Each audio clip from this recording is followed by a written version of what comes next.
Sir NBCC, मुझे याद है आपने कहा था कि आप जो लिस्ट शेयर करी थी आपने हमारे साथ, उसमें एनबीसीसी को ऐड कर लीजिए। तो एक तो मुझे पता ही है पहले से, एनबीसीसी आपने कहा ही था 180 और 220 रुपये का टारगेट प्राइस है, 128 रुपये के आसपास है, 95 रुपये आपने कहा था स्टॉप लॉस रखना है। और कितने स्टॉक्स लेकर आए आप? देखिए, हमेशा मैं कोशिश करता हूं कि कम से कम 3 से 4 स्टॉक लेके आऊं। तो एक तो पहले ही दे दिया, दो दो तीन स्टॉक्स और हैं। और अच्छा। इन स्टॉक्स को हो सकता है आपके पोर्टफोलियो में हो, लेकिन अभी भी मौका है, तो इसलिए इनको छोड़ना नहीं है।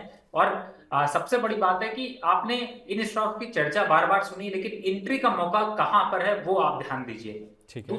पहला स्टॉक हो गया, दूसरे स्टॉक की तरफ आए, वो है बैंक ऑफ इंडिया। इस समय चल रहा है 144 और 145 रुपए के पास। अपसाइड टारगेट 165 रुपए का है। स्टॉप लॉस यहां पर रखिए 136 रुपए का, और आप इसको कर लीजिए बाय। बड़ा अच्छा मोमेंटम यहां पर जनरेट हो रहा है। पहले भी 150 तक गया था, वापस करेक्ट आया, लेकिन एंट्री करंट लेवल पर बनती है। ठीक है। दूसरा भी बैंकिंग काउंटर है, और बैंकिंग काउंटर में मैंने चूज किया है आईडीबीआई बैंक को। पहले भी रिकमेंडेशन दी है, लेकिन अब फिर से फ्रेश रिकमेंडेशन है कि आप 85 रुपीज के यहाँ पर रेशियो पे आप बाय कर सकते हैं। और अपसाइड टारगेट, इमीडिएट टारगेट 95 है, लेकिन रखेंगे तो 110 रुपए। मैंने दो टारगेट दिए, लेकिन पहले 95 को फोकस करते हैं। स्टॉप लॉस बड़ा छोटा है, स्टॉप लॉस बनता है 78 रुपीज का, तो आप इसको यहाँ पर शामिल कर सकते हैं। और तीसरा जो स्टॉक है, वैसे तो ये चौथा स्टॉक हुआ, हम्म। तीसरा वो है बाय करना है आपको पीईएल।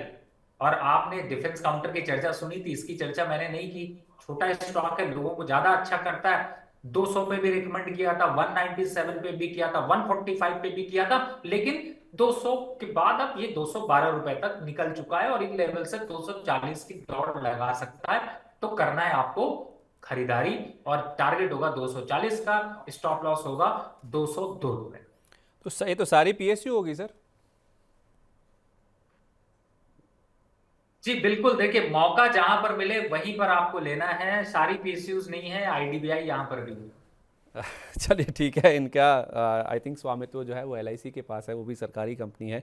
तो बीईएल, आईडीबीआई बैंक, उसके साथ साथ आपको दिया गया है बैंक ऑफ इंडिया का नाम। और एनबीसीसी शो के दौरान सर ने पहले ही शेयर कर दिया था, उसके टारगेट 180 220 के हैं, स्टॉप लॉस आपका 95 रुपये का होगा।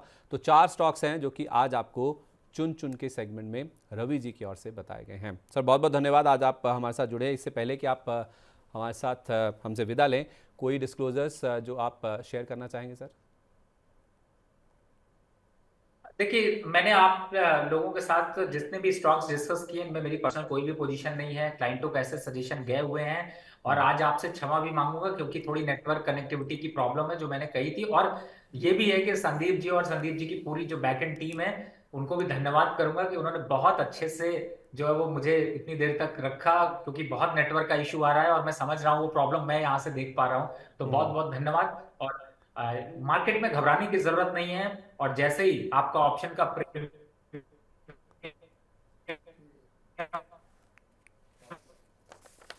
आई थिंक ये जो 22,450 का इन्होंने कॉल शो की शुरुआत में दिया था, उसकी बातचीत कर रहे हैं।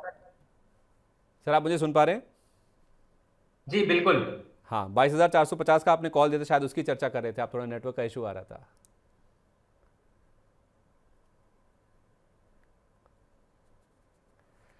चलिए, आज उनसे थोड़ा शो तो बहुत अच्छा निकल गया, लेकिन लास्ट में जाके कुछ नेटवर्क का इशू हो गया, जिसके लिए वो क्षमा मांग भी रहे थे। रवि सर बहुत बहुत धन्यवाद, आज आप हमारे साथ जुड़े।